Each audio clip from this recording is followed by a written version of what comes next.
Hi guys, this is Jason from Team SpiritBomb, Right. and he is today showcasing our deck profile for the Soul Striker Goku, featuring all set free stuff, but mainly the Ultra Instinct build specifically. So he's going to go through the deck and tell us why he's playing certain ratios and what cards he's playing and why and stuff like that. Okay. Go ahead. So, obviously, the Goku leader, one of the first leaders out. If you don't know what this does by now, I think this shouldn't be playing the game really. So, Unawakened side, it basically auto when it attacks you untap one blue energy. Obviously, when your life is at 4 or less, awaken, draw 2. On this side, when you got 5 or more energy, you gain a 5k boost in your turn. And when you attack, you draw 1 and untap up to 2 blue energy. So you can tap 0, tap 1, whatever you want. Amazing leader, really good for this deck. It was between this and the set 3 Goku, but at the moment I'm preferring this version. For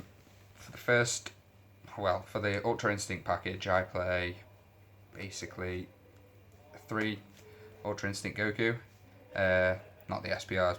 SPRs are nowhere near as nice in my opinion, but what this guy does is permanent, is your opponent can't combo for the duration of this card's attack. So when you swing, no combo unless they've got a negate or Yeah, negate or blocker is the only way to protect yourself from Ultra Instinct attack. But saying about the blocker, if you do, however, evolve into this, it bounces all their cards back to the hand anyway, ignoring All the barrier, blockers, ignoring blocker, everything in on their battle area other than say field cards back to the hand. It's a 35k triple striker, so obviously they're going to take 3 unless they negate the attack. So it's a game ender really. If they've got free life and they've got no way to stop it, it's over. If not, they're going to take free life. Not usually what you want to do, but you can evolve this over any 5-drop, basically blue Goku, which goes on to the next set of cards. Some of my favourite cards in the game. The Dashback Goku, Rapid Onslaught. What this does is, obviously, you can evolve it for 3, which is really good. It's 1 less than usual. And it's 2 less, isn't it? no, 1 less than the usual evolve, basically. Usually you would have 4 evolve, or you can just hardcast it for 5. When it's played, you can take up to 1 life, put it in your drop area, and if you do, you gain critical for the duration of the turn, basically. It already has double strike, so it helps you self awaken. It also, obviously, you can play on this on top of it to get your Ultra Instinct play off. You can do it by turn 3 if you really, really want to.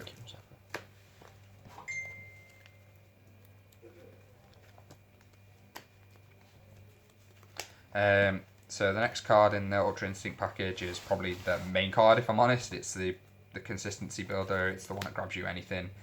It's only a 1-drop, so kind saying 4 of them. Obviously, to look at the top 7, search a blue Son Goku, add it to your hand. Absolute no-brainer in a blue Goku deck. Yeah, so the play goes, you play this. Obviously, if you've got your 3 energy next turn, you play this on top, activate its auto. If you can awaken, you would awaken. You could swing with your leader, draw your 1, activate your 2, and then tap your 2, play this, discard your card, and then you can bounce everything. So you can do that by, say, turn 3. If you are awakened, it's entirely up to you. But I wouldn't recommend doing it by turn 3 unless you can definitely win, but yeah, you can do it. Next card for consistency, we all know what this little chubby pink bubblegum does. Majin Buu. 4 off, tap 1, draw 1.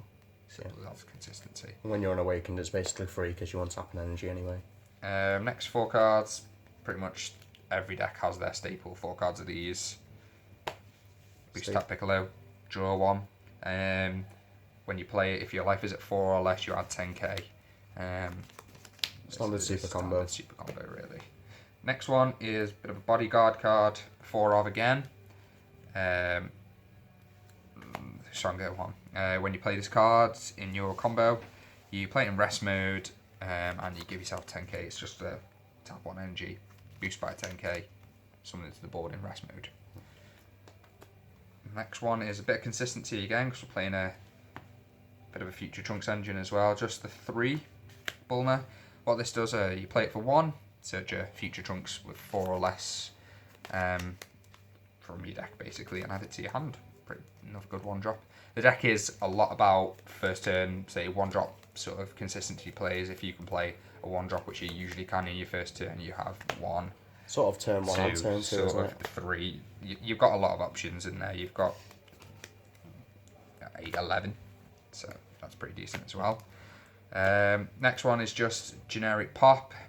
There's 3, don't need 4. You have other cards in there to pop as well.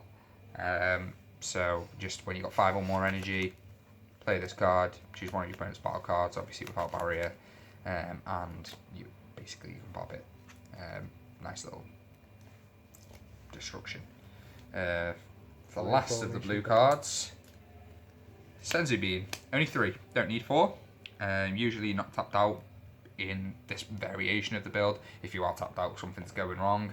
But obviously, add 5k, untap 2 energy, cost 1 energy to play. You can play this against Ultra Instinct though. If Ultra Instinct swings and you've got enough of these to defend yourself, I don't know how you would, but if you've got enough to defend, they're not counted as a combo card, so you can play it basically. Last of the blue extras are 3 weeks coercion. Standard, negate 1, untap 1 energy. A lot of decks have negates. I just like this negate.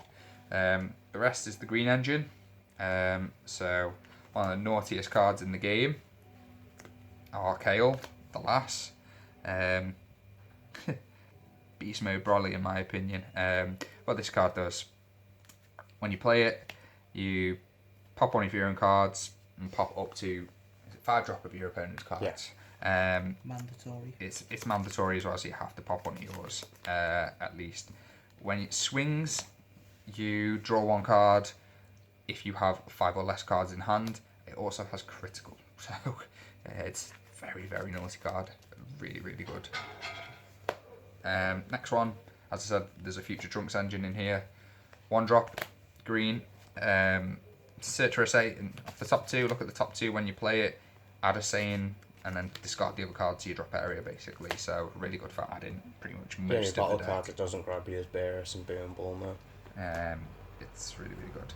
Next part, again, consistency. The fact that it's a saying, it can be counted as green energy too. 4 bundle, just play it, same as Boo. It's a 2 drop though, 10k. Play it, draw 1. It's also something you can evolve dash back onto. So it's another target in that aspect. Last of the green, 2 Gotenks.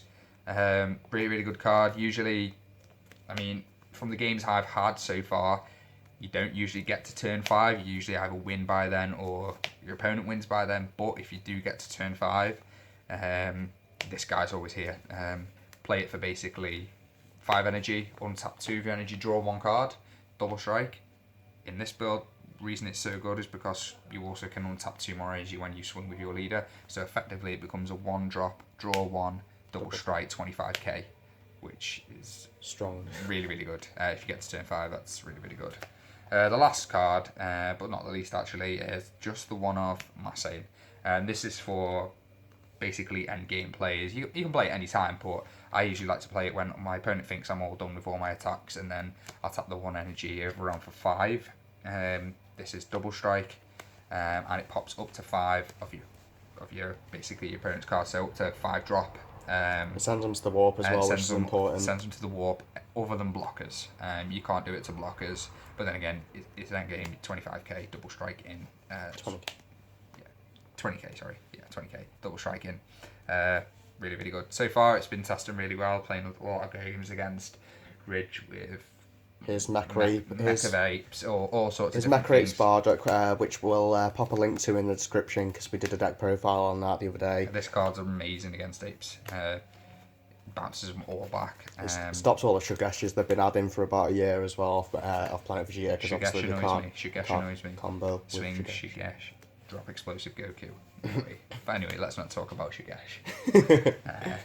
So that's basically the deck profile that I'm currently playing. This is my favourite deck that I'm playing at the moment.